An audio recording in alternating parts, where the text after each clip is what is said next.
We're here with LSU tight end Mason Taylor. All right, I'm going to start just right off the bat. You're a freshman. You catch a 2-point conversion to beat Alabama in Tiger Stadium at night. Mm-hmm.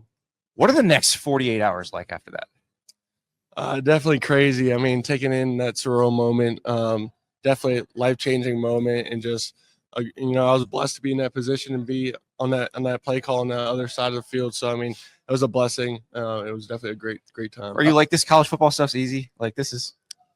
Oh, I wouldn't say all that, but yeah, it definitely made my confidence shoot up a little bit, and definitely made my game a lot better. I'm going to be a little bit more specific on Andy's question. What were the next 4 hours after that catch?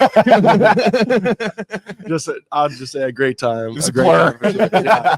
I do not recall that. So you've got obviously some people you can lean on in this process. You know, your dad played, Hall of Fame career. Your uncle is a Hall of Famer, Zach Thomas. What have they said about this part of it, the job interview piece of it? It's very important. Like you said, it's the biggest job interview of your life, and I think just being where your feet are and just being yourself was the biggest thing. Don't go change who you are. Display yourself. You're selling yourself. So being yourself and just being the natural you is what they told me to do. When people are very interested, whenever somebody has a very famous dad and uncle, right? Mm-hmm.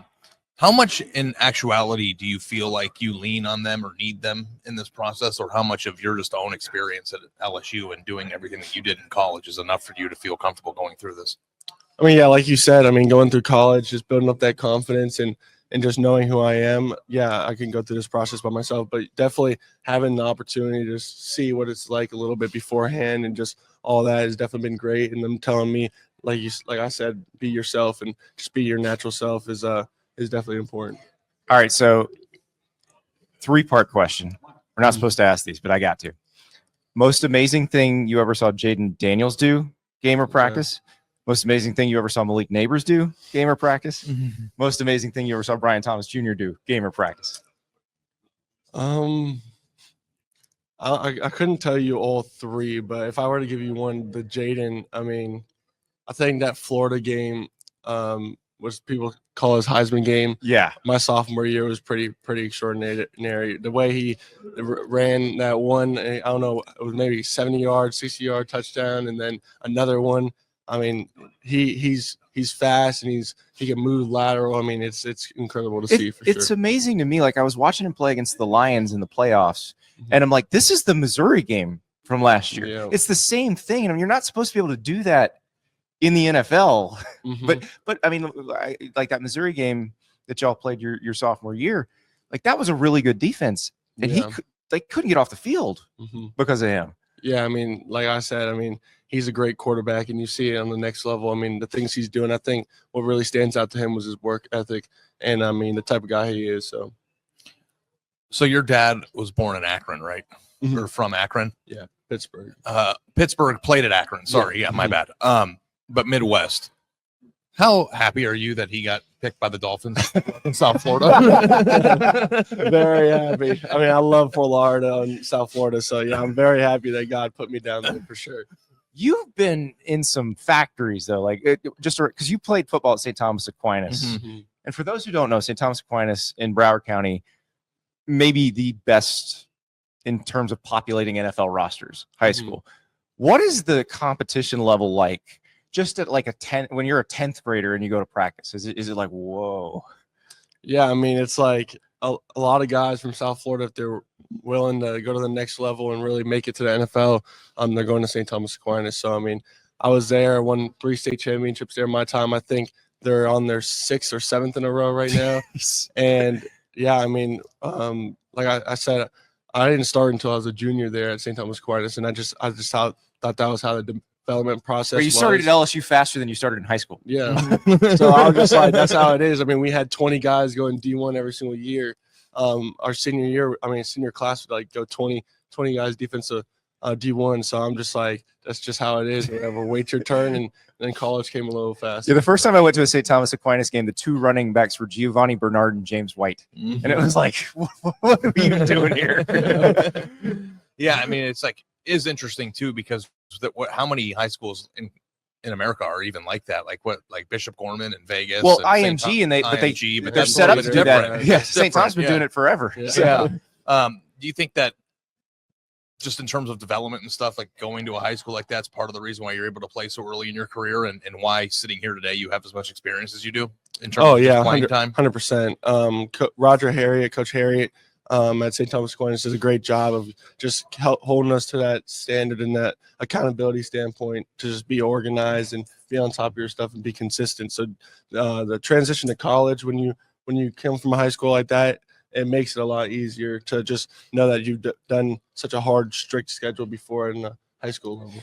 But you've been around those good athletes in high school. Was there a sense when you got to LSU that the guys you were playing with on offense were as special as we found out? Maybe like, could you tell right off the bat, or was that something that took a little while to realize, oh my, like these guys are special? I mean, it is the SEC, and it is a jump from high school for sure, a big jump. But I mean, like I said, I mean, I played with guys like Dallas Turner and guys like that in high school. I mean, I could see them on TV when I'm a senior in high school and see them dominating in the SEC. So I knew it was definitely possible. What was it like trying to block Dallas Turner in high school? Because I'm sure you had to every once in a while. Yeah, I definitely had to do it. He's a great player, long and strong, and he's a great defensive end. So, I mean, did he ever kick your ass, or did you just? Not that I could recall, but he probably did. The battles must have been incredible. Be absolutely crazy though.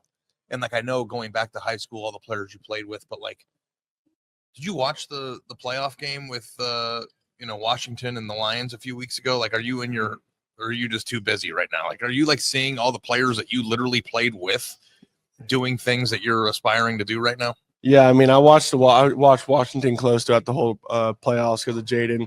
And the way they've played and the way they connected this year, I mean, it's just extraordinary for sure. So who's next at LSU?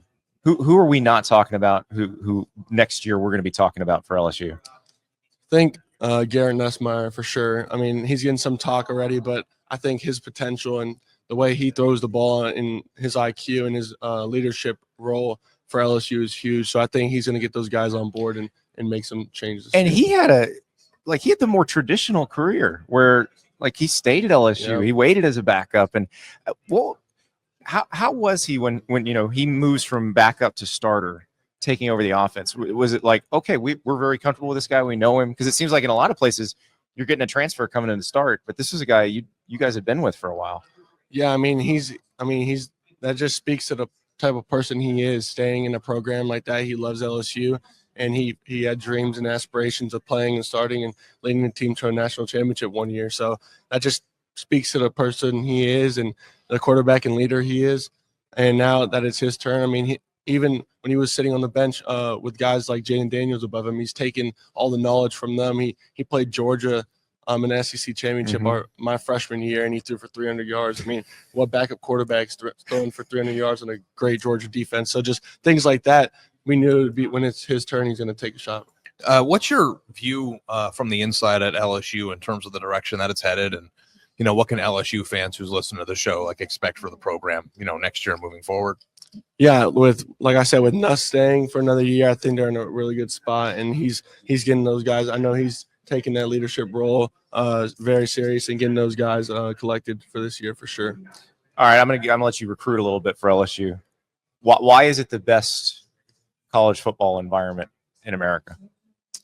It's our fans. Got to give credit to our fans. They're crazy, but when you're doing good, I mean, it's great. And our stadium is loud and it helps us win games. So I mean, if you want to play for a big SEC team, big SEC football team, you come to LSU. That's the one place or one of the few places I've still never seen a night game at. We're gonna fix that for you. Yeah, I've seen a few of them. That for sure. Yeah, I've seen a few of them. What? Okay. Are there environments that you've played in on the road that you think can rival it? There's definitely good ones. Texas A&M was a cool one to go to. Yeah, for sure. Night game in Texas A&M is really pretty extraordinary as well. Who's the best? Because you have to play the edge guys sometimes. Mm-hmm. Who is the best edge guy you went up against in college? If it wasn't I would say if it wasn't Dallas Turner and my teammate, Yep. maybe someone like Will Anderson or Oh, I forgot you went up against Will Anderson. my Good freshman Lord. year. Yeah, I mean, all the nightmare. players that you've already gone up against are like players that were like in the rookie of the year running. So I think you'll be okay. In this No, I know. Yeah. Him. I mean, Jared Verse was good too. From Another rookie of the year. Got him twice. Yep. And the first time you're playing him, it's like, oh, this dude from Albany. Yeah. Oh crap, Oh, this dude from Albany. Second time you're gonna rethink it. All right. Well, since Ari's never been to a night game at LSU, I'm gonna let you tell him. Like first couple times running out of the tunnel, hit the wind bar. What's that like? I mean, it's just a crazy feeling. My first time actually running out at LSU was my first time playing, or like my first time being in the stadium was my first time playing. I didn't take an official visit, a day game or anything like that. So my first time actually seeing it crowded was me running out the tunnel. So I mean, that itself was just a unreal moment. And it's a crazy atmosphere, loud. I mean, they bump the music in there, they scream. It's a crazy environment for sure. I've never heard that before. Somebody who had never been there for a visit during a game saying it like that. What else you need to see? They put guys in the NFL. Yeah, no, I know. Yeah. No, I know. They win There's national it doesn't usually championships, hear that like, very check. often. Can we get to the most important thing? Let's just get right to it. I'm driving home through Baton Rouge because I live in Dallas and I drove here. What should I get for dinner? Baton Rouge. Okay. I've been to the Chimes before, Okay. but I don't know if that's like a LSU. These That's guys all pretty have a good- that's Cane's pretty good deal. spot. I think Phil's Oyster Bar. If you love oysters and love like Louisiana seafood, all that stuff. What I don't know. I what tried to get him to try turtle soup last night and he wouldn't. Have you had turtle soup? No, I've never had Would you that. want to eat someone's pet? I mean, I'll try it. I mean, Thank you. I eat I don't anything. know. Thank you. Yeah. Well, like I just like I don't know like what's your take on eating at a nice seafood restaurant in Louisiana alone? That's the thing.